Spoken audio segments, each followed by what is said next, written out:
ਤਾऊ ਦੇਵੀ ਲਾਲ ਦਾ ਜਨਮ ਦਿਹਾੜਾ ਮਨਾਇਆ ਜਾ ਰਿਹਾ ਹੈ ਤਾਂ ਇਸ ਦੇ ਰਾਜਨੀਤਿਕ ਮਾਇਨੇ ਕੀ ਨੇ। ਚਟਾਲਿਆਂ ਨੂੰ ਲੱਗਦਾ, ਚਟਾਲੇ ਪਰਿਵਾਰ ਨੂੰ ਲੱਗਦਾ ਜਾਂ ਓਮ ਪ੍ਰਕਾਸ਼ ਚਟਾਲਾ ਨੂੰ ਲੱਗਦਾ ਕਿ 25 ਸਤੰਬਰ ਫਤਿਆਬਾਦ ਦੀ ਰੈਲੀ ਸਾਡੇ ਲਈ ਸਹਾਈ ਹੋ ਸਕਦੀ ਹੈ। ਔਰ ਬਾਦਲ ਹਮੇਸ਼ਾ ਇਸ ਪਰਿਵਾਰ ਦੇ ਵਫਾਦਾਰਾਂ ਚੋਂ ਗਿਣੇ ਜਾਂਦੇ ਨੇ ਜਾਂ ਇੱਕ ਦੂਏ ਨਾਲ ਸਾਂਝ ਲਈ ਗਿਣੇ ਜਾਂਦੇ ਨੇ। ਸੋ ਇਸ ਲਈ ਉਸ ਮੰਚ ਦੇ ਉੱਤੇ ਇਹਦਾ ਮਤਲਬ ਨਤੀਸ਼ ਵੀ ਨਜ਼ਰ ਆ ਸਕਦੇ ਨੇ। ਇਹਦਾ ਮਤਲਬ ਉਸ ਮੰਚ ਦੇ ਉੱਤੇ ਤਾਊ ਦੇਵੀ ਲਾਲ ਦੇ ਜਿਹੜਾ ਜਨਮ ਸ਼ਤਾਬਦੀ ਮੰਚ ਹੈ ਉਸ ਦੇ ਉੱਤੇ ਕਿਤੇ ਨਾ ਕਿਤੇ ਤੁਹਾਨੂੰ ਲਾਲੂ ਪ੍ਰਸਾਦ ਯਾਦਵ ਦਾ ਮੁੰਡਾ ਵੀ ਨਜ਼ਰ ਆ ਸਕਦਾ, ਤੇਜਸਵੀ ਯਾਦਵ। ਉੱਥੇ ਜੇਕਰ ਬਾਕੀ ਲੀਡਰਾਂ ਦੀ ਗੱਲ ਕਰੀਏ ਤਾਂ ਮੈਨੂੰ ਪਤਾ ਲੱਗਾ ਕਿ ਚੌਟਾਲਾ ਪਰਿਵਾਰ ਚੰਦਰ ਬਾਬੂ ਨਾਇਡੂ ਨਾਲ ਵੀ ਸੰਪਰਕ ਸਾਧ ਰਿਹਾ, ਉਹ ਉद्धਵ ਠਾਕਰੇ ਹੋਰਾਂ ਨਾਲ ਵੀ ਸੰਪਰਕ ਸਾਧ ਰਿਹਾ, ਉਹ ਮਮਤਾ ਬੈਨਰਜੀ ਨਾਲ ਵੀ ਸੰਪਰਕ ਸਾਧ ਰਿਹਾ, ਉਹ ਫਾਰੂਕ ਅਬਦੁੱਲਾ ਹੋਰਾਂ ਦੇ ਪਰਿਵਾਰ ਨਾਲ ਵੀ ਸੰਪਰਕ ਸਾਧ ਰਹੇ ਨੇ। ਇਸ ਦੇ ਵਿੱਚ ਖਾਸ ਕਰਕੇ ਨਿਗਾਹ ਰੱਖਣੀ ਪੈਣੀ ਹੈ ਬਾਦਲਾਂ ਦੇ ਉੱਤੇ। ਕਹਿੰਦੇ ਆ ਜਿਹੜੀ SYL ਦਾ ਵਿਵਾਦ ਹੈ ਉਹਦੇ ਵਿੱਚ ਇਹਨਾਂ ਦਾ ਵੀ ਯੋਗਦਾਨ ਹੈ। ਤੋ ਲੋਕ ਤਾਂ ਲੈਣ ਦੇਣ ਦੀਆਂ ਗੱਲਾਂ ਵੀ ਸਾਹਮਣੇ ਲਿਆ ਕੇ ਇੱਕ ਚਰਚਾ ਕਰਦੇ ਰਹੇ ਨੇ ਕਿ ਜੀ ਪੈਸੇ ਲੈ ਲਏ ਸੀ, ਜੀ ਮਤਾ ਪਵਾ ਲਿਆ ਸੀ, ਜੀ ਆਹ ਕਰ ਲਿਆ ਸੀ। ਸੋ ਇਸ ਲਈ ਅੱਜ SYL ਦਾ ਮੁੱਦਾ ਭਖਿਆ ਹੋਇਆ। ਇਸ ਮੁੱਦੇ ਤੇ ਹੁਣ ਪ੍ਰਕਾਸ਼ ਸਿੰਘ ਬਾਦਲ, ਸੁਖਬੀਰ ਬਾਦਲ ਜੇਕਰ ਉਸ ਮੰਚ ਤੇ ਜਾਂਦੇ ਨੇ ਤਾਂ ਫਿਰ ਪੰਜਾਬ ਪੁੱਛੂਗਾ ਕਿ ਭਾਈ ਹੁਣ ਤਾਂ ਦੱਸ ਦਿਓ, ਪਹਿਲਾਂ ਤਾਂ ਤੁਸੀਂ ਸੱਤਾ ਨੂੰ ਰੋਂਦੇ ਸੀ, ਤਖਤਾਂ ਨੂੰ ਰੋਂਦੇ ਸੀ, ਮੰਤਰੀਆਂ ਦੇ ਅਹੁਦਿਆਂ ਨੂੰ ਰੋਂਦੇ ਸੀ, ਹੁਣ ਤਾਂ ਤੁਹਾਡੇ ਕੋਲ ਕੁਝ ਨਹੀਂ ਗਾ। ਇੱਕ ਪਾਸੇ ਅਕਾਲੀ ਦਲ ਮੁੜ ਕੇ BJP ਨਾਲ ਸਾਂਝ ਪਾਉਣ ਦੀ ਸੋਚ ਰਿਹਾ, ਦੂਸਰੇ ਪਾਸੇ ਉਹ ਅਨੈਲੋ ਵਾਲੇ ਮੰਚ ਤੇ ਜਾਣਾ ਚਾਹੁੰਦਾ ਜਿੱਥੇ ਹੁਣ ਕੋਈ ਅਸਾਰ ਨਹੀਂ ਗਾ ਕਿ ਉਹਨਾਂ ਦੀ BJP ਨਾਲ ਦੁਬਾਰਾ ਸਾਂਝ ਪੈ ਜਾਵੇ ਅਨੈਲੋ ਦੀ, ਕਿਉਂਕਿ ਜਿਸ ਤਰ੍ਹਾਂ ਦੁਸ਼ਯੰਤ ਹੋਰੀ ਉਹਨਾਂ ਨਾਲ ਰਲ ਗਏ ਨੇ ਇਸ ਲਈ ਉਹਨਾਂ ਨੂੰ ਅਜੇ ਲੋੜ ਨਹੀਂ ਗੀ। ਇਸ ਲਈ ਅਕਾਲੀ ਦਲ ਨੇ ਜੇਕਰ ਤਾਂ BJP ਨਾਲ ਨਾ ਜਾਣਾ ਹੋਇਆ ਔਰ ਜੇਕਰ ਉਹਨੂੰ ਲੱਗਿਆ ਕਿ SYL ਵਾਲਾ ਮੁੱਦਾ ਸਾਡੇ ਲਈ ਸਵਾਲ ਆੜੇ ਨਹੀਂ ਆਊਗਾ ਫਿਰ ਉਹ ਵੀ ਤੁਹਾਨੂੰ ਉਸ ਮੰਚ ਤੇ ਨਜ਼ਰ ਆਉਣਗੇ। ਗਊਆਂ ਦੀ ਮੌਤ ਹੋਈ ਹੈ ਤਾਂ ਸਵਾਲ ਉਠਾਏ ਜਾ ਰਹੇ ਨੇ ਜਿਹੜੇ ਗਾਂ ਨੂੰ ਕਹਿੰਦੇ ਨੇ ਕਿ ਸਾਡੀ ਮਾਂ ਆ, ਮਾਂ ਦਾ ਦਰਜਾ ਗਊ ਮਾਤਾ ਨੂੰ ਦਿੰਦੇ ਨੇ, ਤਾਂ ਗਊ ਭਗਤ ਕਿੱਥੇ ਨੇ।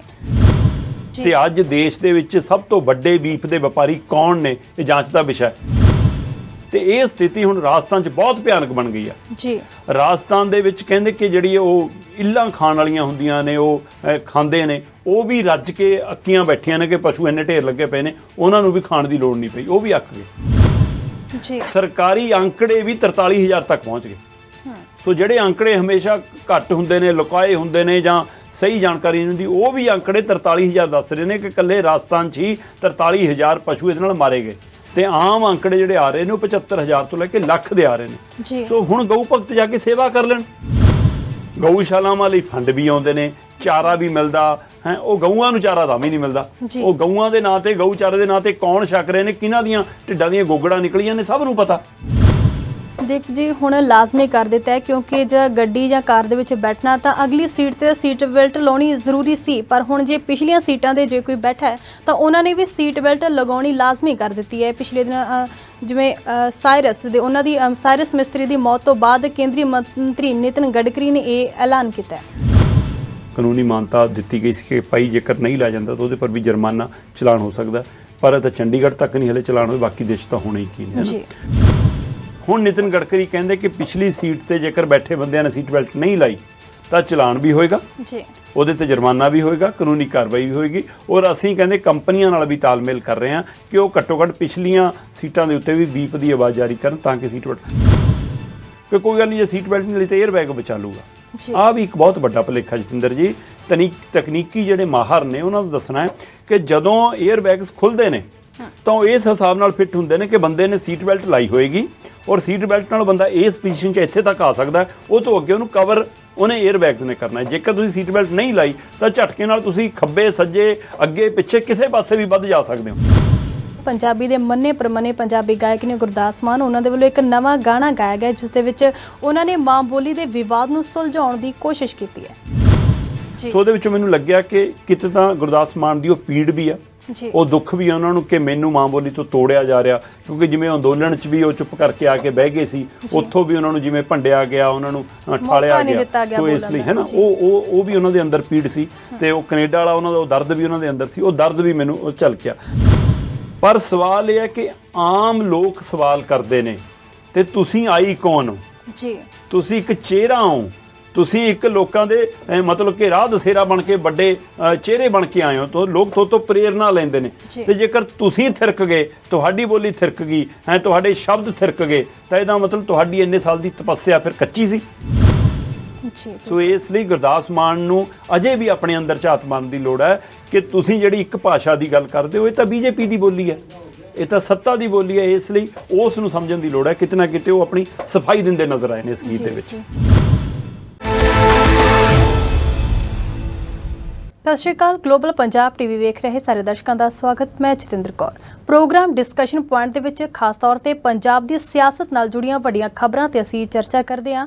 ਇਹਨਾਂ ਖਬਰਾਂ ਤੇ ਚਰਚਾ ਕਰਨ ਦੇ ਲਈ ਹਰ ਵਾਰ ਦੀ ਤਰ੍ਹਾਂ ਸਟੂਡੀਓ ਵਿੱਚ ਮੇਰੇ ਨਾਲ ਮੌਜੂਦ ਨੇ ਸੀਨੀਅਰ ਪੱਤਰਕਾਰ ਦੀਪਕ ਸ਼ਰਮਾ ਚਨਾਰਥਲ ਜੀ। ਸਭ ਤੋਂ ਪਹਿਲਾਂ ਪ੍ਰੋਗਰਾਮ ਡਿਸਕਸ਼ਨ ਪੁਆਇੰਟ ਦੇ ਵਿੱਚ ਸਰ ਦਾ ਸਵਾਗਤ ਕਰਦੇ ਹਾਂ। ਸਵਾਗਤ ਹੈ ਸਰ ਤੁਹਾਡਾ ਪ੍ਰੋਗਰਾਮ ਡਿਸਕਸ਼ਨ। ਸ਼ੁਕਰੀਆ ਜਤਿੰਦਰ ਜੀ। ਸਾਰੇ ਦਰਸ਼ਕਾਂ ਨੂੰ ਮੇਰੀ ਪਿਆਰ ਭਰੀ ਸਤਿ ਸ਼੍ਰੀ ਅਕਾਲ ਜੀ। ਤਾਂ ਦੀਪ ਜੀ, ਹਰਿਆਣਾ ਦੇ ਵਿੱਚ ਵੱਡਾ ਫੰਕਸ਼ਨ ਹੋਣ ਜਾ ਰਿਹਾ, ਜਿੱਥੇ ਮੰਨਿਆ ਜਾ ਰਿਹਾ ਹੈ ਕਿ ਜਿਹੜੇ ਵੱਡੇ ਸਿਆਸੀ ਆਗੂ ਨੇ ਉਹ ਵੀ ਪਹੁੰਚਣਗੇ। ਤਾਊ ਦੇਵੀ ਲਾਲ ਦਾ ਜਨਮ ਦਿਹਾੜਾ ਮਨਾਇਆ ਜਾ ਰਿਹਾ ਹੈ, ਤਾਂ ਇਸ ਦੇ ਰਾਜਨੀਤਿਕ ਮਾਇਨੇ ਕੀ ਨੇ? ਜਤਿੰਦਰ ਜੀ, ਬਿਲਕੁਲ ਤੁਸੀਂ ਦੁਰਸਤ ਫਰਮਾਇਆ ਕਿ ਉਹ ਇੱਕ ਵੱਡਾ ਚੋਣ ਅਖਾੜਾ ਬਣ ਕੇ ਸਾਹਮਣੇ ਆਏਗਾ ਜੀ। 25 ਸਤੰਬਰ ਨੂੰ ਜਨਮ ਦਿਹਾੜਾ ਮਨਾਇਆ ਜਾ ਰਿਹਾ। ਫਤਿਹਾਬਾਦ ਦੇ ਵਿੱਚ ਵੱਡੀ ਰੈਲੀ ਰੱਖੀ ਗਈ ਹੈ ਜੀ।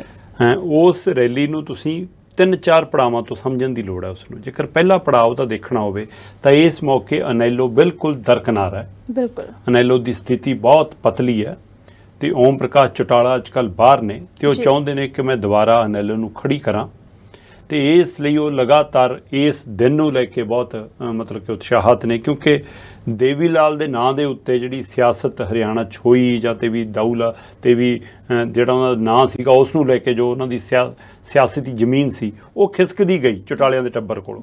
ਖਾਸ ਕਰਕੇ ਮੇਰੇ ਧਿਆਨ 'ਚ ਹੈ 2017 ਦੇ ਵਿੱਚ ਜਦੋਂ ਉਹਨਾਂ ਦੀ ਜਯੰਤੀ ਮਨਾਈ ਜਾਂਦੀ ਹੈ, ਉਹਨਾਂ ਦਾ ਉਹ ਦਿਨ ਮਨਾਇਆ ਜਾਂਦਾ, ਉਸ ਦਿਨ ਟੱਬਰ ਦੇ ਵਿੱਚ ਜਿਹੜਾ ਉੱਥੇ ਨਾਅਰੇਬਾਜ਼ੀ ਨੂੰ ਲੈ ਕੇ ਵਿਗਾੜ ਪੈਂਦਾ ਹੈ ਤੇ ਉਸ ਨਾਅਰੇਬਾਜ਼ੀ ਨੇ ਇਹਨਾਂ ਦੇ ਇੱਕ ਪੁੱਤ ਨੂੰ ਪੋਤਿਆਂ ਨੂੰ ਅੱਡੋ ਅੱਡ ਕੀਤਾ ਤੇ ਚੌਟਾਲੇ ਨੇ ਆਪਣੇ ਉਹ ਪੁੱਤ ਪੋਤੇ ਬਾਹਰ ਕਰ ਦਿੱਤੇ, ਜਿੱਚੋਂ ਨਿਕਲ ਕੇ ਉਹਨੇ ਨਵੀਂ ਜਜਪਾ ਬਣਾਈ ਤੇ ਜਜਪਾ ਚੋਣ ਲੜੀ, 10 ਸੀਟਾਂ ਵੀ ਜਿੱਤੇ ਤੇ ਫਿਰ ਬੀਜੇਪੀ ਨਾਲ ਸਾਂਝ ਪਾ ਕੇ ਜੋ ਉਪ ਮੁੱਖ ਮੰਤਰੀ ਵੀ ਨੇ।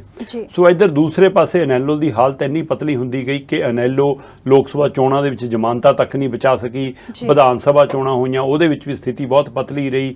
ਸੋ ਫਿਰ ਇੱਕ ਸੀਟ ਅਜਿਹੀ ਵੀ ਆਉਂਦੀ ਹੈ ਜਿੱਥੇ ਉਹਨਾਂ ਦਾ ਉਮੀਦਵਾਰ ਜੇਤੂ ਸੀਗਾ, ਬਾਅਦ ਦੇ ਵਿੱਚ ਜਦੋਂ ਉਪ ਚੋਣ ਹੋਈ ਉਹ ਸੀਟ ਵੀ ਉਹਨਾਂ ਨੇ ਗਵਾ ਲਈ। ਬੀਜੇਪੀ ਕਦੇ ਜਿੱਤੀ ਨਹੀਂ ਸੀ, ਬੀਜੇਪੀ ਵੀ ਉੱਥੇ ਜਿੱਤੀ। ਇਸ ਲਈ ਇਸ ਮੌਕੇ ਅਨੈਲੋ ਨੂੰ ਮੁੜ ਕੇ ਖੜੀ ਕਰਨ ਲਈ ਚੌਟਾਲਿਆਂ ਨੂੰ ਲੱਗਦਾ, ਚੌਟਾਲੇ ਪਰਿਵਾਰ ਨੂੰ ਲੱਗਦਾ ਜਾਂ ਓਮ ਪ੍ਰਕਾਸ਼ ਚੌਟਾਲਾ ਨੂੰ ਲੱਗਦਾ ਕਿ 25 ਸਤੰਬਰ ਫਤਿਹਾਬਾਦ ਦੀ ਰੈਲੀ ਸਾਡੇ ਲਈ ਸਹਾਈ ਹੋ ਸਕਦੀ ਹੈ ਜੀ। ਹੁਣ ਉਸ ਰੈਲੀ ਦੇ ਮੰਚ ਤੇ ਉਹ ਬੁਲਾਉਣਾ ਕਿਹਨੂੰ ਚਾਹੁੰਦੇ ਨੇ, ਇਹ ਦੇਖਣ ਵਾਲੀ ਗੱਲ ਹੈ ਜੀ। ਪਿਛਲੇ ਦਿਨਾਂ ਦੇ ਵਿੱਚ ਨਤੀਸ਼ ਕੁਮਾਰ ਹੋਰਾਂ ਨੇ ਇਹਨਾਂ ਨਾਲ ਮੁਲਾਕਾਤ ਕੀਤੀ ਹੈ ਜੀ। ਨਤੀਸ਼ ਕੁਮਾਰ ਹੋਰੀ ਇਸ ਮੌਕੇ 2024 ਦੇ ਮਿਸ਼ਨ ਨੂੰ ਲੈ ਕੇ ਚੱਲ ਰਹੇ ਨੇ। ਉਹ 2024 ਦੇ ਵਿੱਚ ਮੋਦੀ ਦਾ ਬਦਲ ਆਪਣੇ ਆਪ ਨੂੰ ਜਾਂ ਵਿਰੋਧੀ ਧਿਰਾਂ ਨੂੰ, ਆਪਾਂ ਉਦੋਂ ਗੱਲ ਵੀ ਕਰਕੇ ਹਟੇ ਕਿ ਕਿਵੇਂ ਉਹਨਾਂ ਦੀ ਨਿਗਾਹ ਕਿ ਆਹ ਵੋਟਾਂ ਸਾਡੇ ਹੱਥ 'ਚ ਆ ਜਾਣ, ਕਿ ਇੰਨੀਆਂ ਕੁੱਲ ਵੋਟਾਂ ਜਿਹੜੀਆਂ ਨੇ ਬਾਕੀ ਦਲਾਂ ਦੀਆਂ ਨੇ। ਕਾਂਗਰਸ ਦੀ ਸਥਿਤੀ ਡਾਊਨ ਹੁੰਦੀ ਰਹੀ, ਪਰ ਜਿਹੜੇ ਖੇਤਰੀ ਦਲ ਨੇ ਉਹ ਜੇਕਰ ਇਕੱਠੇ ਹੋ ਜਾਣ ਤਾਂ ਬੀਜੇਪੀ ਨੂੰ ਟੱਕਰਾ ਦੇ ਸਕਦੇ ਨੇ। ਇਸ ਲਈ ਨਤੀਸ਼ ਹੋਰੀ ਉਸ ਮਸਲੇ ਨੂੰ ਲੈ ਕੇ ਲਾਲੂ ਨਾਲ ਵੀ, ਉਸ ਮਸਲੇ ਨੂੰ ਲੈ ਕੇ ਅਖਿਲੇਸ਼ ਤੇ ਉਹਦੇ ਪਿਤਾ ਨਾਲ ਵੀ, ਸੋ ਉਹ ਲਗਾਤਾਰ ਸੰਪਰਕ 'ਚ ਨੇ। ਇੱਧਰ ਉਹ ਚੌਟਾਲਿਆਂ ਨਾਲ ਵੀ ਸੰਪਰਕ 'ਚ ਨੇ। ਸੋ ਚੌਟਾਲਿਆਂ ਨਾਲ ਉਹਨਾਂ ਦੀ ਮੁਲਾਕਾਤ ਗੁੜਗਾਉਂ 'ਚ ਹੁੰਦੀ ਹੈ ਤੇ ਉਸ ਤੋਂ ਬਾਅਦ ਪ੍ਰਕਾਸ਼ ਸਿੰਘ ਬਾਦਲ ਪਹਿਲਾਂ ਇਹਨਾਂ ਨੂੰ ਮਿਲ ਚੁੱਕੇ ਨੇ ਔਰ ਬਾਦਲ ਹਮੇਸ਼ਾ ਇਸ ਪਰਿਵਾਰ ਦੇ ਵਫਾਦਾਰਾਂ 'ਚੋਂ ਗਿਣੇ ਜਾਂਦੇ ਨੇ ਜਾਂ ਇੱਕ ਦੂਏ ਨਾਲ ਸਾਂਝ ਲਈ ਗਿਣੇ ਜਾਂਦੇ ਨੇ। ਸੋ ਇਸ ਲਈ ਉਸ ਮੰਚ ਦੇ ਉੱਤੇ ਇਹਦਾ ਮਤਲਬ ਨਤੀਸ਼ ਵੀ ਨਜ਼ਰ ਆ ਸਕਦੇ ਨੇ। ਇਹਦਾ ਮਤਲਬ ਉਸ ਮੰਚ ਦੇ ਉੱਤੇ ਤਾਊ ਦੇਵੀ ਲਾਲ ਦੇ ਜਿਹੜਾ ਜਨਮ ਸ਼ਤਾਬਦੀ ਮੰਚ ਹੈ ਉਸ ਦੇ ਉੱਤੇ ਕਿਤੇ ਨਾ ਕਿਤੇ ਤੁਹਾਨੂੰ ਲਾਲੂ ਪ੍ਰਸਾਦ ਯਾਦਵ ਦਾ ਮੁੰਡਾ ਵੀ ਨਜ਼ਰ ਆ ਸਕਦਾ, ਤੇਜਸਵੀ ਯਾਦਵ। ਉੱਥੇ ਜੇਕਰ ਬਾਕੀ ਲੀਡਰਾਂ ਦੀ ਗੱਲ ਕਰੀਏ ਤਾਂ ਮੈਨੂੰ ਪਤਾ ਲੱਗਾ ਕਿ ਚੌਟਾਲਾ ਪਰਿਵਾਰ ਚੰਦਰਬਾਬੂ ਨਾਇਡੂ ਨਾਲ ਵੀ ਸੰਪਰਕ ਸਾਧ ਰਿਹਾ ਜੀ। ਉਹ ਉਧਵ ਠਾਕਰੇ ਹੋਰਾਂ ਨਾਲ ਵੀ ਸੰਪਰਕ ਸਾਧ ਰਿਹਾ, ਉਹ ਮਮਤਾ ਬੈਨਰਜੀ ਨਾਲ ਵੀ ਸੰਪਰਕ ਸਾਧ ਰਿਹਾ, ਉਹ ਫਾਰੂਕ ਅਬਦੁੱਲਾ ਹੋਰਾਂ ਦੇ ਪਰਿਵਾਰ ਨਾਲ ਵੀ ਸੰਪਰਕ ਸਾਧ ਰਹੇ ਨੇ। ਸੋ ਜੇਕਰ ਇਹ ਸਾਰੇ ਲੀਡਰ ਵੀ ਉੱਥੇ ਆਉਂਦੇ ਨੇ ਤਾਂ ਇਹ ਮੰਚ ਇੱਕ ਵੱਡਾ ਰਾਸ਼ਟਰੀ ਵਿਰੋਧੀ ਮੰਚ ਵੀ ਸਾਹਮਣੇ ਆ ਸਕਦਾ।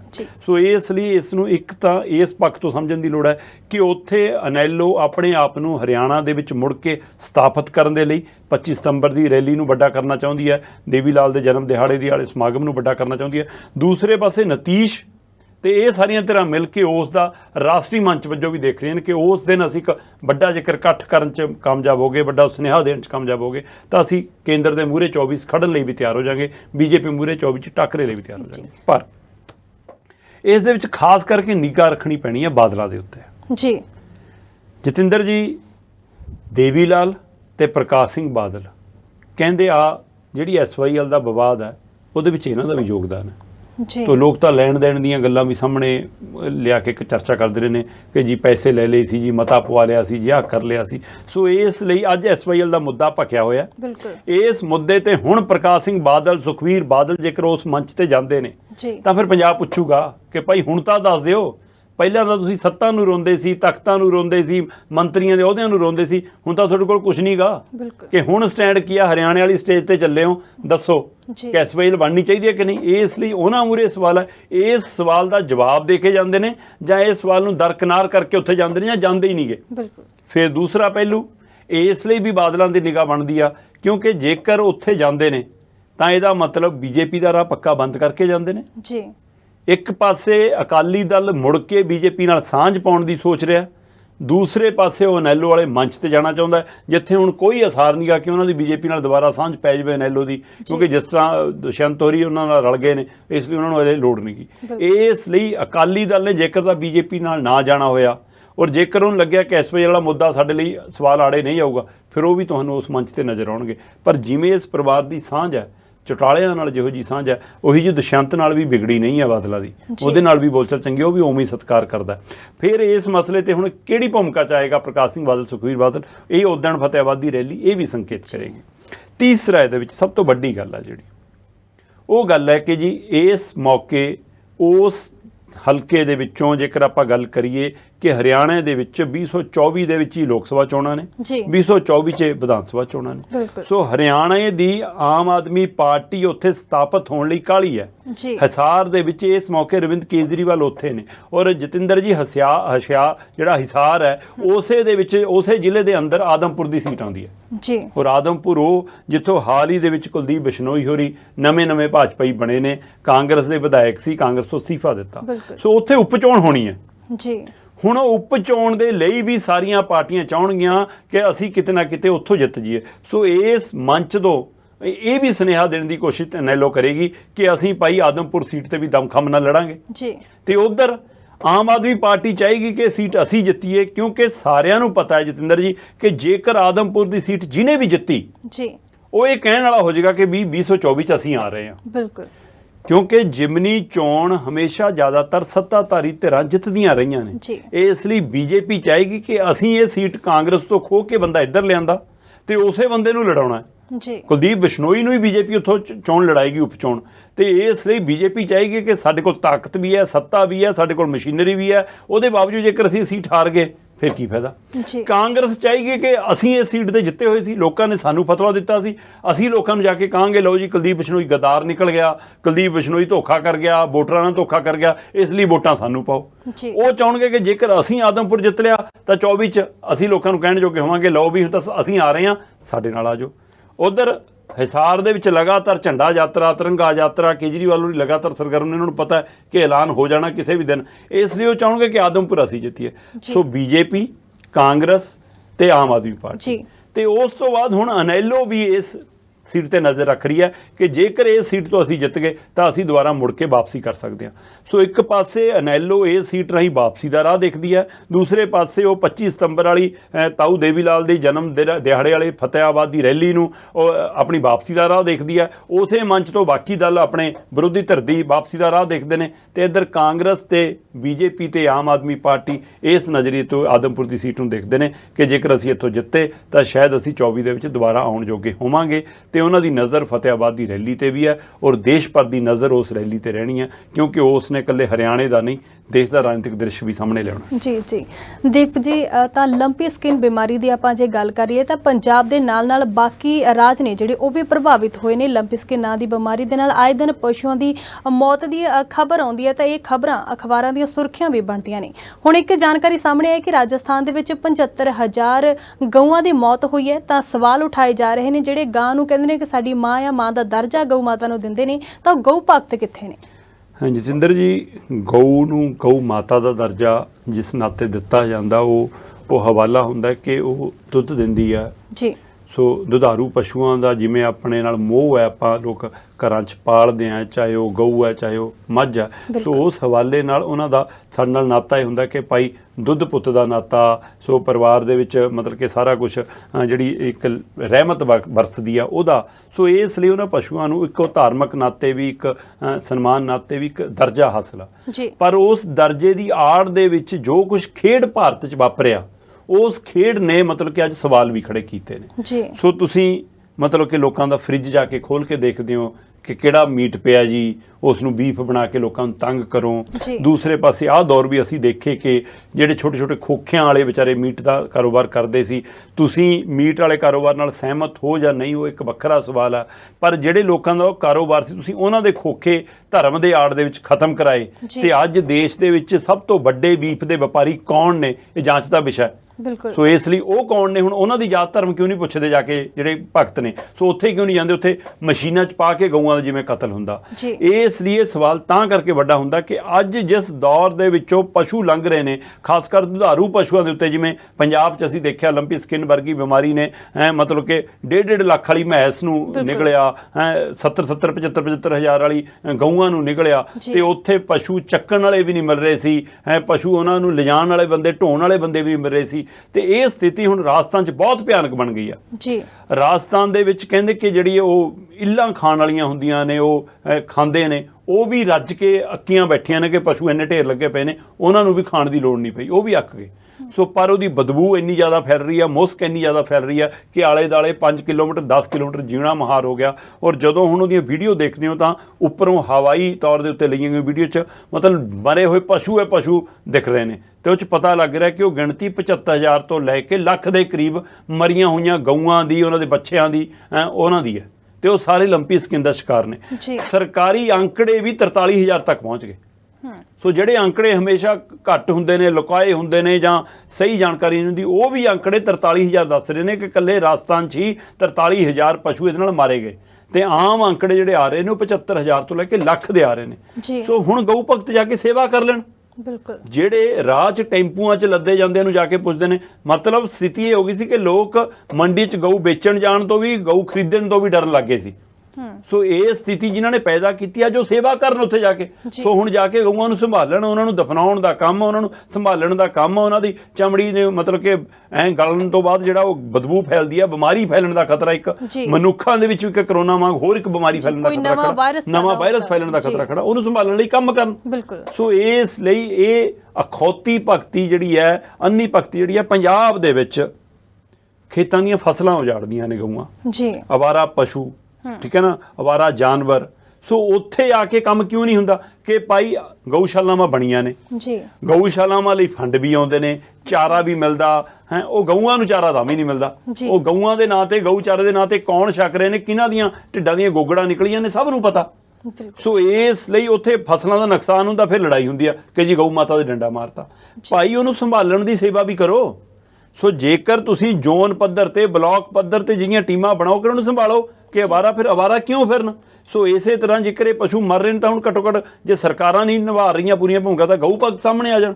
ਸੋ ਇਸ ਲਈ ਨਾਮ ਲਾਉਣੇ, ਤਗਮੇ ਲਾਉਣੇ ਹੈ, ਉਹਨਾਂ ਦੇ ਲਈ ਪ੍ਰਚਾਰ ਕਰਨਾ, ਪ੍ਰਸਾਰ ਕਰਨਾ, ਵੀਡੀਓ ਬਣਾਉਣੀਆਂ ਬਹੁਤ ਆਸਾਨ ਨੇ, ਧਰਾਤਲ ਤੇ ਕੰਮ ਕਰਨਾ ਬਹੁਤ ਔਖਾ ਹੈ। ਸੋ ਅੱਜ ਉਹਨਾਂ ਲਈ ਕੰਮ ਕਰਕੇ ਦਿਖਾਉਣ ਦਾ ਇਹਦਾ ਮਤਲਬ ਇਹ ਨਹੀਂਗਾ ਕਿ ਸਾਰੇ ਅਜਿਹੇ ਨੇ।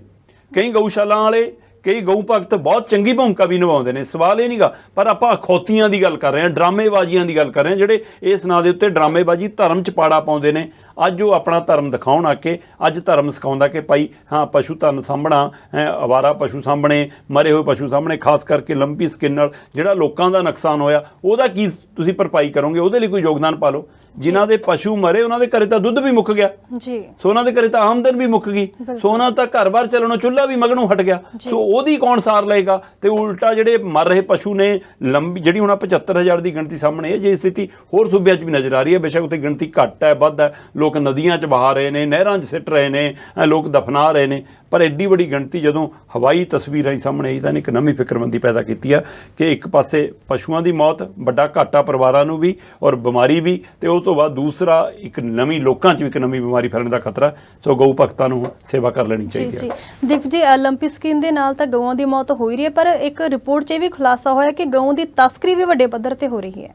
ਇਹ ਇੱਕ ਵੱਡਾ ਅਦਾਰਾ ਹੈ ਮੀਡੀਆ ਦਾ, ਉਹਦਾ ਸਰਵੇ ਰਿਪੋਰਟ ਹੈ ਤੇ ਉਹ ਸਰਵੇ ਰਿਪੋਰਟ ਨੇ ਇਹ ਦਮ ਭਰਿਆ ਕਿ ਉਹਨਾਂ ਦੀ ਖੋਜ ਰਿਪੋਰਟ ਹੈ। ਸਰਵੇ ਰਿਪੋਰਟ ਵੀ ਨਹੀਂ ਜਤਿੰਦਰ ਜੀ, ਇਹ ਖੋਜ ਰਿਪੋਰਟ ਹੈ। ਉਹਨਾਂ ਦੀ ਟੀਮ ਬਕਾਇਦਾ ਪੱਛਮੀ ਬੰਗਾਲ ਦੇ ਉਸ ਆਖਰੀ ਪਿੰਡ ਤੱਕ ਗਈ ਹੈ ਜਿਹੜੇ ਪਿੰਡ ਤੋਂ ਸਾਹਮਣੇ ਮਤਲਬ ਕਿ ਬੰਗਲਾਦੇਸ਼ ਪੈਂਦਾ ਹੈ। ਸੋ ਇਸ ਲਈ ਉਹ ਕਹਿੰਦੇ ਕਿ ਉੱਥੇ ਦੇ ਵੱਡੇ ਅਧਿਕਾਰੀ, ਉੱਥੇ ਦੇ ਛੋਟੇ ਅਧਿਕਾਰੀ, ਕੁਝ ਮਤਲਬ ਕਿ ਫੌਜੀ ਜਿਹੜੀਆਂ ਉਹ ਦਸਤਾ ਸੁਰੱਖਿਆ ਦਸਤਾ ਟੀਮਾਂ ਨੇ, ਉਹਨਾਂ ਦੇ ਵਿੱਚੋਂ ਵੀ ਕੁਝ ਨਾ ਕੁਝ ਲੋਕ ਮਤਲਬ ਕਿ ਇਹ ਸੌਦੇਬਾਜ਼ੀ 'ਚ ਸ਼ਾਮਲ ਹੋ ਜਾਂਦੇ ਨੇ ਕਿ ਠੀਕ ਆ ਪਸ਼ੂ ਲੰਘਦੇ ਲੰਘ ਜਾਣ। ਹੋ ਕੀ ਰਿਹਾ, ਉਹ ਕਹਿੰਦੇ ਕਿ ਬਕਾਇਦਾ ਤੌਰ ਤੇ ਬਾਰਡਰਾਂ ਦੇ ਨੇੜੇ ਜਿਹੜਾ ਬੰਗਾਲ ਦਾ, ਪੱਛਮੀ ਬੰਗਾਲ ਦਾ ਔਰ ਬੰਗਲਾਦੇਸ਼ ਦਾ ਬਾਰਡਰ ਲੱਗਦਾ ਜਿੱਥੇ, ਉਹਦੇ ਨੇੜੇ ਤੱਕ ਗਊ ਮੇਲੇ ਲੱਗਦੇ ਨੇ। ਉਹਨਾਂ ਗਊ ਮੇਲਿਆਂ 'ਚ ਲਿਆ ਕੇ ਛੋਟੇ ਮਤਲਬ ਕਿ ਤੁਸੀਂ ਕਹਿ ਸਕਦੇ ਹੋ ਕਿ ਗਊਆਂ ਵੀ, ਬਛੜੇ ਵੀ, ਬੱਛੀਆਂ ਵੀ ਉਹ ਵੇਚੇ ਜਾਂਦੇ ਨੇ ਤੇ ਉਹਦਾ ਸੌਦਾ ਹੁੰਦਾ ਤੇ ਉਹ ਸੌਦੇ ਰਾਹੀਂ ਫਿਰ ਉਹ ਗਊਆਂ ਤਸਕਰਾਂ ਦੇ ਹੱਥ ਜਾਂਦੀਆਂ ਨੇ ਤੇ ਉਹ ਤਸਕਰ ਫਿਰ ਉਹਨਾਂ ਨੂੰ ਬੰਗਲਾਦੇਸ਼ ਭੇਜਦੇ ਨੇ। ਤੇ ਬੰਗਲਾਦੇਸ਼ ਭੇਜਣ ਦਾ ਕਹਿੰਦੇ ਸਿੱਧਾ ਤਰੀਕਾ ਕੀ ਹੈ ਕਿ ਨਦੀ ਪਾਰ ਕਰਾ ਦਿਓ, 5 ਤੋਂ 7 ਮਿੰਟ ਦਾ ਦਾਇਰਾ, ਨਦੀ ਪਾਰ ਹੁੰਦਿਆਂ ਹੀ ਦੂਏ ਪਾਸੇ ਉਹਨਾਂ ਦੇ ਏਜੰਟ ਖੜੇ ਨੇ, ਉਹ ਜਿਹਦੇ ਗਊ ਫੜ ਲੈਂਦੇ ਨੇ। ਜਿਹੜੀ ਗਊ ਉਰਲੇ ਪਾਸੇ ਮੰਡੀ ਦੇ ਵਿੱਚ, ਬਾਜ਼ਾਰ ਦੇ ਵਿੱਚ ਕਿਸਾਨਾਂ ਦੇ ਕਿੱਲਿਆਂ ਨਾਲ ਵੱਜੀ ਹੋਈ 30,000 ਦੀ 25,000 ਦੀ ਵਿਕਦੀ ਆ, ਉਹ ਨਦੀ ਪਾਰ ਕਰਦਿਆਂ ਹੀ 1.25 ਲੱਖ ਤੋਂ 1.5 ਲੱਖ ਦੀ ਹੋ ਜਾਂਦੀ ਹੈ। 1,30,000, 1,40,000, 1.5 ਲੱਖ ਦੀ ਵਿਕ ਰਹੀ ਆ। ਸੋ ਆਹ ਜਿਹੜਾ 5 ਮਿੰਟ ਦਾ ਪਾੜਾ ਹੈ ਉਹਦੇ ਲਈ ਮਤਲਬ ਕਿ ਅਗਲੇ ਕਹਿੰਦੇ 30,000 ਦੀ ਗਊ ਲਈ ਤੇ 30-40,000 ਜੇ ਰਿਸ਼ਵਤ ਵੀ ਦਿੱਤੀ ਤਾਂ ਵੀ 60,000 ਲਾ ਕੇ 60,000 ਬਚ ਗਿਆ। ਸੋ ਆਏ ਅਸਲ 'ਚ ਪਹਿਲਾਂ ਕੀ ਸੀਗਾ, ਕੁਛ ਸਮਾਂ ਪਹਿਲਾਂ ਉਹ ਖੋਜੀ ਰਿਪੋਰਟ ਨੇ ਇਹ ਵੀ ਦਮ ਭਰਿਆ ਕਿ ਇੱਥੇ ਜਵਾਨ ਬਹੁਤ ਘੱਟ ਗਿਣਤੀ 'ਚ ਖੜੇ ਹੁੰਦੇ ਨੇ ਜੀ। ਖੁੱਲਾ ਮੈਦਾਨ ਹੈ, ਮੈਦਾਨ ਤੋਂ ਅੱਗੇ ਇਹ ਮਤਲਬ ਨਦੀ ਹੈ ਤੇ ਨਦੀ ਦੇ ਪਰਲੇ ਪਾਸੇ ਬੰਗਲਾਦੇਸ਼ ਹੈ। ਸੋ ਉੱਥੇ ਉਹਨਾਂ ਪਿੰਡਾਂ ਦੇ ਵਿੱਚ ਕਹਿੰਦੇ ਅਚਾਨਕ ਰਾਤ ਨੂੰ ਹਜ਼ਾਰ ਗਊਆਂ, 1,500 ਗਊਆਂ ਦਾ ਇਕੱਠਾ ਇੱਜੜ ਆਉਂਦਾ ਤੇ ਉਹਨਾਂ ਦੇ ਨਾਲ 300-400 ਬੰਦਾ ਆਉਂਦਾ ਜਿਨ੍ਹਾਂ ਕੋਲ ਹਥਿਆਰ ਵੀ ਹੁੰਦੇ ਨੇ। ਸੋ ਇਸ ਲਈ ਉੱਥੇ ਸੁਰੱਖਿਆ ਦਸਤੇ ਕਈ ਵਾਰ ਚੁੱਪ ਕਰਕੇ ਮੂੰਹ ਮੋੜ ਲੈਂਦੇ ਨੇ ਕਿ ਬਾਈ ਹੁਣ ਅਸੀਂ ਕਰਨ ਦੇ ਕੁਛ ਅਸਮਰਥ ਹਾਂ। ਸੋ ਉੱਥੇ ਉਹਨਾਂ ਦੇ ਮੌਤ ਦਾ ਖਤਰਾ ਵੀ ਖੜਾ, ਉਹਨਾਂ ਦੀ ਸੁਰੱਖਿਆ ਦਾ ਖਤਰਾ ਵੀ ਖੜਾ। ਉਹ ਗਿਣਤੀ ਇੰਨੀ ਵੱਡੀ ਹੁੰਦੀ ਹੈ, 300 ਬੰਦਾ ਹੁੰਦਾ, 1000 ਗਊ ਹੁੰਦੀ ਹੈ ਤੇ ਉਹ ਡੰਡਿਆਂ ਨਾਲ ਹੱਕ ਕੇ ਸਿੱਧਾ ਨਦੀ 'ਚ ਤਾਰਦੇ ਸੀ, 5 ਮਿੰਟ 'ਚ ਗਊਆਂ ਪਾਰ ਕਰ ਜਾਂਦੀਆਂ ਸੀ, ਉਹ ਤੋਂ ਬਾਅਦ ਕੰਮ ਖਤਮ। ਪਰ ਹੁਣ ਜਦੋਂ ਸਖਤੀ ਵਧੀ, ਜਦੋਂ ਡਰੋਨ ਸਿਸਟਮ ਵਧਿਆ ਹੋਰ ਟੀਮਾਂ ਵੱਧ ਲੱਗੀਆਂ, ਤਦ ਤੋਂ ਫਿਰ ਫਾਰਮੂਲਾ ਬਦਲ ਲਿਆ। ਕਹਿੰਦੇ ਹੁਣ 1-1, 2-2 ਗਊਆਂ ਕਰਕੇ ਲੰਘਾਈਆਂ ਜਾਂਦੀਆਂ।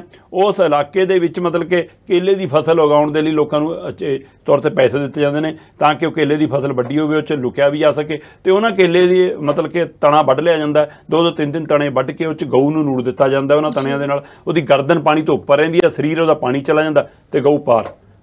ਤੇ ਇਸ ਤਰ੍ਹਾਂ ਮਤਲਬ ਕਿ ਤਸਕਰੀ ਹੈ। ਇਹ ਤਸਕਰੀ ਦੇ ਤਰੀਕੇ ਨੇ ਜਿਹਨੂੰ ਲੈ ਕੇ ਉੱਥੇ ਦੇ ਪੁਲਿਸ ਨੂੰ ਵੀ ਪਤਾ ਹੈ, ਉੱਥੇ ਦੇ ਅਧਿਕਾਰੀਆਂ ਨੂੰ ਵੀ ਪਤਾ ਹੈ, ਉੱਥੇ ਦੇ ਸੁਰੱਖਿਆ ਦਸਤਿਆਂ ਨੂੰ ਵੀ ਪਤਾ ਜਿਹੜੇ ਬਾਰਡਰ ਤੇ ਖੜੇ ਨੇ। ਉਹਦੇ ਬਾਵਜੂਦ ਵੀ ਜੇ ਜਾਰੀ ਹੈ ਤਾਂ ਇਹਦਾ ਮਤਲਬ ਕੁਛ ਨਾ ਕੁਛ ਦਾਲ 'ਚ ਕਾਲਾ ਹੈ। ਬਿਨਾਂ ਮਿਲੀ ਭੁਗਤ ਤੇ ਐਡੀ ਵੱਡੀ ਤਸਕਰੀ ਨਹੀਂ ਹੋ ਸਕਦੀ।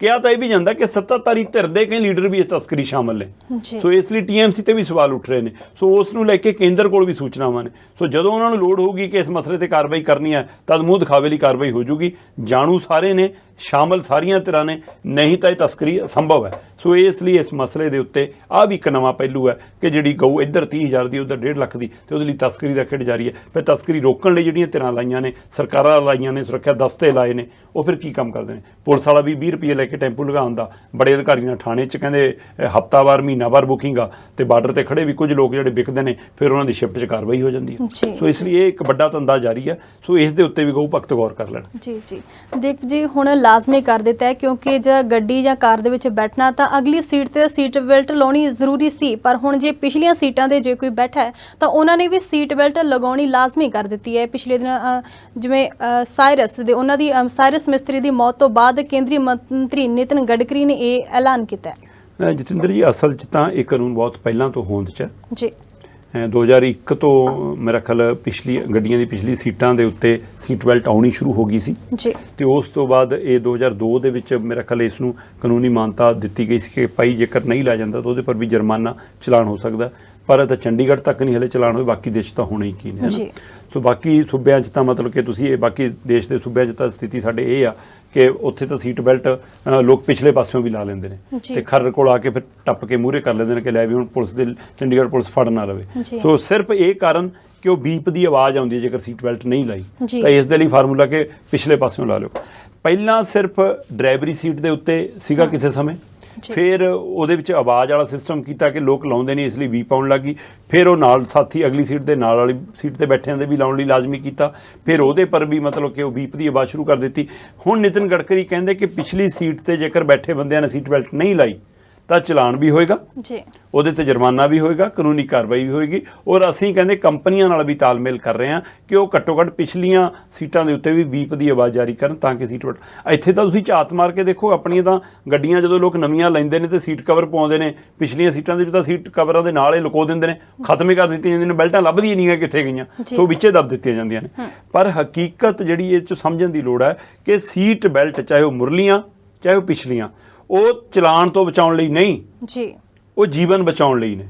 ਸੋ ਕੱਲਾ ਜੁਰਮਾਨਾ ਨਹੀਂ, ਉਹ ਜੀਵਨ ਬਚਾਉਣ ਲਈ ਨੇ। ਜੁਰਮਾਨੇ ਤੋਂ ਨਹੀਂ ਬਚਣਾ, ਜੀਵਨ ਵੀ ਬਚਾਉਣਾ। ਸੋ ਵੱਡੀਆਂ ਉਦਾਹਰਨਾਂ ਨੇ। ਤੁਸੀਂ ਮਿਸਤਰੀ ਹੋਰਾਂ ਦੀ ਗੱਲ ਕੀਤੀ, ਉਹ ਤੋਂ ਪਹਿਲਾਂ ਜਸਪਾਲ ਭੱਟੀ ਹੋਰਾਂ ਦਾ ਹਾਦਸਾ ਸਾਰਿਆਂ ਨੂੰ ਯਾਦ ਹੈ ਕਿ ਜਸਪਾਲ ਭੱਟੀ ਹੋਰੀ ਪਿਛਲੀ ਸੀਟ ਤੇ ਬੈਠੇ ਸੀ ਪਰ ਉਹਨਾਂ ਨੇ ਸੀਟ ਬੈਲਟ ਨਹੀਂ ਲਾਈ ਸੀ। ਉਹਨਾਂ ਨੂੰ ਝਟਕੇ ਨਾਲ ਐਡਾ ਜ਼ੋਰ ਦਾ ਝਟਕਾ ਲੱਗਾ ਕਿ ਉਹਨਾਂ ਦੀ ਜਾਨ ਗਈ। ਮੁਰਲੀ ਸੀਟ ਤੇ ਜਿਹੜੇ ਬੈਠੇ ਸੀ ਉਹਨਾਂ ਨੇ ਸੀਟ ਬੈਲਟਾਂ ਲਾਈਆਂ ਵੀ ਸੀ ਤੇ ਉਹ ਬਚ ਵੀ ਗਏ। ਹੁਣ ਇੱਥੇ ਸਵਾਲ ਆਉਂਦਾ ਕਿ ਹੁਣ ਅੱਜ ਕੱਲ੍ਹ ਏਅਰ ਬੈਗਸ ਆ ਗਏ ਗੱਡੀਆਂ 'ਚ ਕਿ ਕੋਈ ਗੱਲ ਨਹੀਂ, ਜੇ ਸੀਟ ਬੈਲਟ ਨਹੀਂ ਲਈ ਤਾਂ ਏਅਰ ਬੈਗ ਬਚਾ ਲੂਗਾ। ਆਹ ਵੀ ਇੱਕ ਬਹੁਤ ਵੱਡਾ ਭੁਲੇਖਾ ਜਤਿੰਦਰ ਜੀ। ਤਕਨੀਕੀ ਜਿਹੜੇ ਮਾਹਰ ਨੇ ਉਹਨਾਂ ਨੂੰ ਦੱਸਣਾ ਹੈ ਕਿ ਜਦੋਂ ਏਅਰ ਬੈਗਸ ਖੁੱਲ੍ਹਦੇ ਨੇ ਤਾਂ ਉਹ ਇਸ ਹਿਸਾਬ ਨਾਲ ਫਿੱਟ ਹੁੰਦੇ ਨੇ ਕਿ ਬੰਦੇ ਨੇ ਸੀਟ ਬੈਲਟ ਲਾਈ ਹੋਏਗੀ ਔਰ ਸੀਟ ਬੈਲਟ ਨਾਲ ਬੰਦਾ ਇਸ ਪੋਜੀਸ਼ਨ 'ਚ ਇੱਥੇ ਤੱਕ ਆ ਸਕਦਾ ਹੈ, ਉਹ ਤੋਂ ਅੱਗੇ ਉਹਨੂੰ ਕਵਰ ਉਹਨੇ ਏਅਰ ਬੈਗਸ ਨੇ ਕਰਨਾ ਹੈ। ਜੇਕਰ ਤੁਸੀਂ ਸੀਟ ਬੈਲਟ ਨਹੀਂ ਲਾਈ ਤਾਂ ਝਟਕੇ ਨਾਲ ਤੁਸੀਂ ਖੱਬੇ ਸੱਜੇ ਅੱਗੇ ਪਿੱਛੇ ਕਿਸੇ ਪਾਸੇ ਵੀ ਵੱਧ ਜਾ ਸਕਦੇ ਹੋ। ਸੋ ਉਸ ਦੇ ਵਿੱਚ ਫਿਰ ਤੁਸੀਂ ਉਸ ਦਾਇਰੇ 'ਚ ਸਹੀ ਨਹੀਂ ਆਓਗੇ, ਫਿਰ ਉਲਟਾ ਤੁਹਾਡੇ ਲਈ ਏਅਰ ਬੈਗਸ ਨੁਕਸਾਨਦੇਹ ਵੀ ਹੋ ਸਕਦੇ ਨੇ। ਜਦੋਂ ਕਿ ਪੁਰਾਣਾ ਰਿਕਾਰਡ ਇਹ ਵੀ ਜਵਾਬ ਦਿੰਦਾ ਹੈ, ਪੁਰਾਣਾ ਇਤਿਹਾਸ ਜਿਹੜਾ ਹਾਦਸੇ ਨੇ ਉਹ ਵੀ ਦੱਸਦੇ ਨੇ ਕਿ ਜੇਕਰ ਤੁਸੀਂ ਮੰਨ ਲਓ ਸੀਟ ਬੈਲਟ ਲਗਾਈ ਹੋਈ ਆ ਪਰ ਤੁਹਾਡੀ ਗੱਡੀ ਏਅਰ ਬੈਗ ਨਹੀਂ ਹੈ ਤਾਂ ਵੀ ਕਾਫੀ ਹੱਦ ਤੱਕ ਬਚਾਅ ਹੁੰਦਾ। ਸੋ ਇਸ ਲਈ ਸੀਟ ਬੈਲਟ ਨੂੰ, ਇਸ ਮਸਲੇ ਨੂੰ ਸਮਝਣ ਦੀ ਲੋੜ ਹੈ ਕਿ ਸੀਟ ਬੈਲਟ ਭਾਈ ਤੁਹਾਡੀ ਜੀਵਨ ਬਚਾਉਂਦੀ ਹੈ, ਤੁਹਾਡੀ ਜ਼ਿੰਦਗੀ ਬਚਾਉਂਦੀ ਹੈ, ਹਾਦਸੇ ਤੋਂ ਤੁਹਾਡਾ ਬਚਾਅ ਕਰਦੀ ਹੈ, ਝਟਕੇ ਤੋਂ ਬਚਾਅ ਕਰਦੀ ਹੈ, ਨਾ ਕਿ ਤੁਸੀਂ ਸਿਰਫ ਚਲਾਨ ਤੋਂ ਬਚਣ ਲਈ ਪੁਲਿਸ ਨੂੰ ਦੇਖ ਕੇ ਸੀਟ ਬੈਲਟ ਲਾਓ।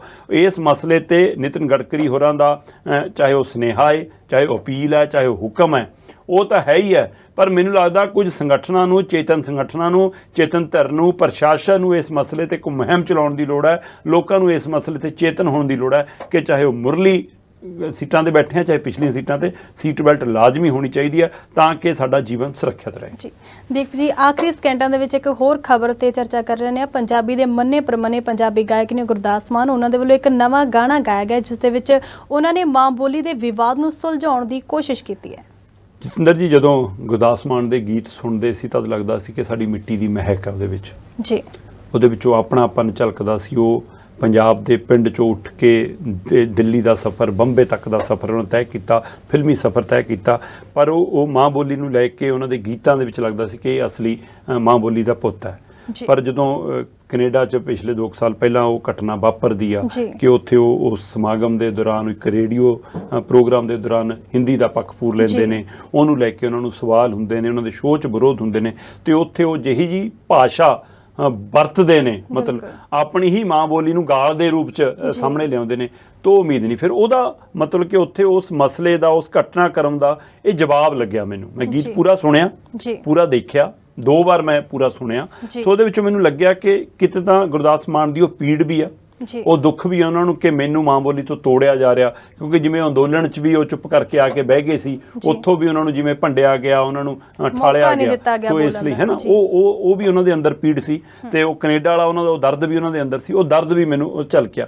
ਦੂਸਰੇ ਪਾਸੇ ਉਹ ਇਹਦੇ ਵਿੱਚ ਜਵਾਬ ਦਿੰਦੇ ਵੀ ਨਜ਼ਰ ਆਏ, ਆਪਣੀ ਸਫਾਈ ਦਿੰਦੇ ਵੀ ਨਜ਼ਰ ਆਏ ਕਿ ਜਿਹੋ ਜਿਹੀ ਤੁਸੀਂ ਬੋਲੀ ਸੀ ਉਹੀ ਜਿਹੀ ਮੈਂ ਬੋਲਤੀ, ਇਹ ਵੀ ਕਹਿਣ ਦੀ ਕੋਸ਼ਿਸ਼ ਕਰ ਰਹੇ ਨੇ। ਪਰ ਸਵਾਲ ਇਹ ਹੈ ਕਿ ਆਮ ਲੋਕ ਸਵਾਲ ਕਰਦੇ ਨੇ ਤੇ ਤੁਸੀਂ ਆਈ ਕੌਣ ਹੋ? ਤੁਸੀਂ ਇੱਕ ਚਿਹਰਾ ਹੋ, ਤੁਸੀਂ ਇੱਕ ਲੋਕਾਂ ਦੇ ਮਤਲਬ ਕਿ ਰਾਹ ਦਸੇਰਾ ਬਣ ਕੇ ਵੱਡੇ ਚਿਹਰੇ ਬਣ ਕੇ ਆਏ ਹੋ, ਤਾਂ ਲੋਕ ਤੁਹਾਡੇ ਤੋਂ ਪ੍ਰੇਰਨਾ ਲੈਂਦੇ ਨੇ। ਤੇ ਜੇਕਰ ਤੁਸੀਂ ਥਿਰਕ ਗਏ, ਤੁਹਾਡੀ ਬੋਲੀ ਥਿਰਕ ਗਈ ਹੈ, ਤੁਹਾਡੇ ਸ਼ਬਦ ਥਿਰਕ ਗਏ, ਤਾਂ ਇਹਦਾ ਮਤਲਬ ਤੁਹਾਡੀ ਇੰਨੇ ਸਾਲ ਦੀ ਤਪੱਸਿਆ ਫਿਰ ਕੱਚੀ ਸੀ।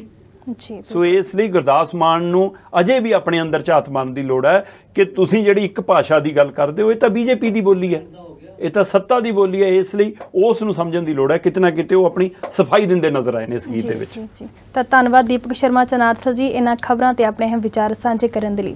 ਸੋ ਅੱਜ ਦੇ ਡਿਸਕਸ਼ਨ ਪੁਆਇੰਟ ਪ੍ਰੋਗਰਾਮ ਦੇ ਵਿੱਚ ਇੰਨਾ ਹੀ। ਸੋਮਵਾਰ ਤੋਂ ਮੁੜ ਹਾਜ਼ਰ ਹੋਵਾਂਗੇ ਪੰਜਾਬ ਦੇ ਨਾਲ ਜੁੜੀਆਂ ਵੱਡੀਆਂ ਖਬਰਾਂ ਤੇ ਚਰਚਾ ਕਰਨ ਦੇ ਲਈ। ਤੁਸੀਂ ਗਲੋਬਲ ਪੰਜਾਬ ਟੀਵੀ ਨੂੰ ਡੇਲੀ ਹੰਟ ਤੇ ਜੀਓ ਟੀਵੀ ਤੇ ਵੀ ਵੇਖ ਸਕਦੇ ਹੋ। ਤਦ ਤੱਕ ਲਈ ਸਾਨੂੰ ਦਿਓ ਇਜਾਜ਼ਤ। ਸਤਿ ਸ਼੍ਰੀ ਅਕਾਲ। ਹੁਣ ਤੁਸੀਂ ਦੇਖ ਸਕਦੇ ਹੋ ਗਲੋਬਲ ਪੰਜਾਬ ਟੀਵੀ ਨੂੰ ਡਾਊਨਲੋਡ ਕਰੋ ਸਾਡੀ ਐਪ ਐਂਡਰੋਇਡ ਜਾਂ iOS ਤੇ ਫ੍ਰੀ ਵਿੱਚ roku ਅਤੇ Amazon Fire TV ਤੇ ਜਾਂ Apple TV ਤੇ ਨਾਲ ਹੀ ਦੇਖ ਸਕਦੇ ਹੋ ਲਾਈਵ ਸਟ੍ਰੀਮਿੰਗ www.globalpunjabtv.com ਤੇ।